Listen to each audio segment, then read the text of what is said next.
जूनागढ़ में। ओह हाँ,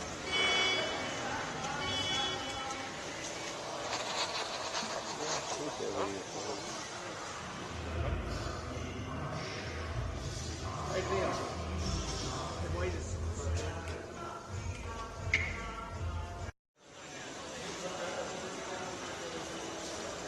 क्या कैमरा?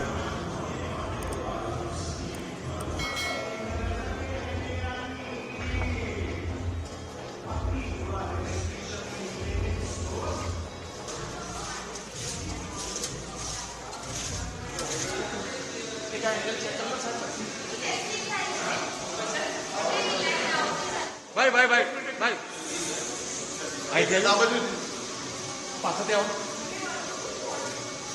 वडनगर की अगर हिस्ट्री की बात करें तो यहाँ पे हमें जो एक्सकेवेशन में इसमें आर्कियोलॉजिकल सर्वे ऑफ इंडिया को जो एविडेंस मिले हैं वो 2500 साल पुराने एक सभ्यता मिली है पूरी, कि 2500 सालों से यहाँ पे मानव जीवन एक कंटिन्यूएशन में यहाँ मिलता आ रहा है।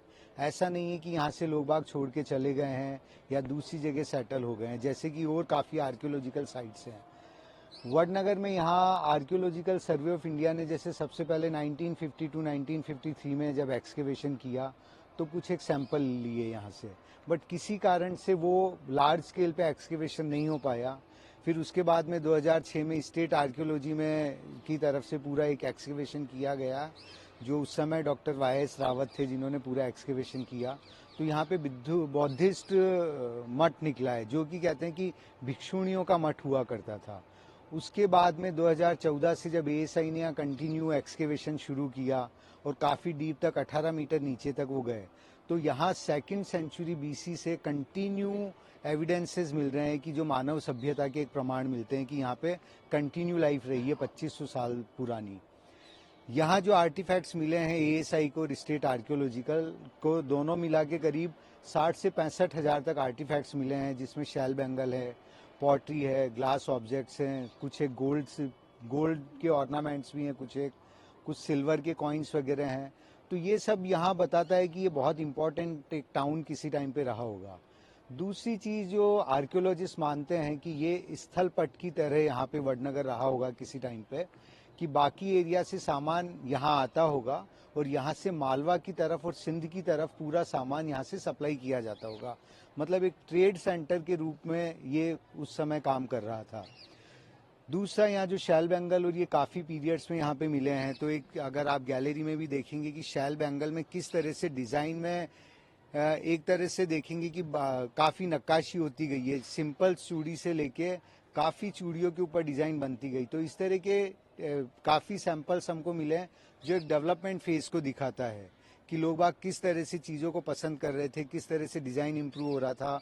फिर ग्लास के ऊपर भी काफ़ी कुछ इस तरह की चीज़ें मिली है। तो एक पूरा डेवलपमेंट फेज़ जो है वो इस म्यूज़ियम में दिखाया गया है, यहाँ जो भी चीज़ें मिली है उनको लेके। ठीक है भाई। Hello hello.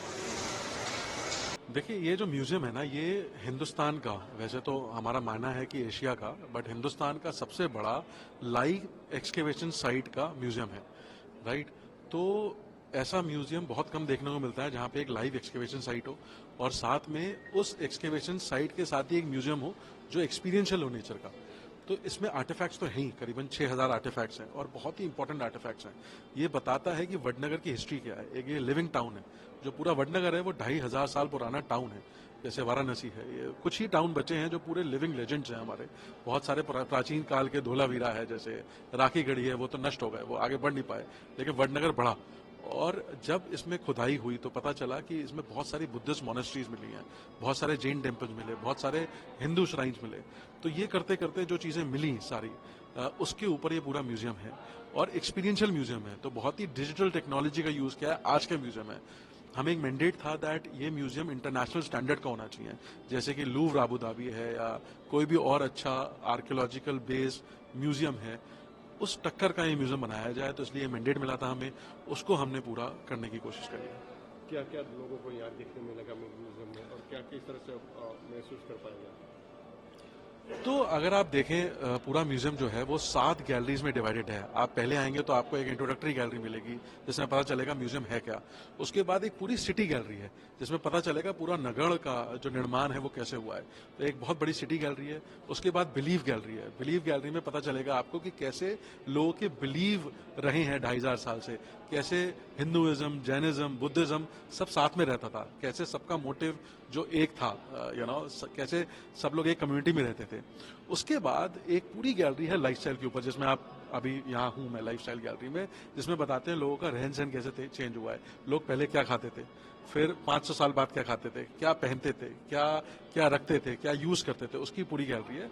फिर एक गैलरी है फ्यूचर गैलरी, जिसमें हम ये बताते हैं आपको कि आपने ये तो सीख लिया कि आपका अतीत क्या था, लेकिन सीखा क्यों, क्योंकि आपको अपना फ्यूचर बनाना है।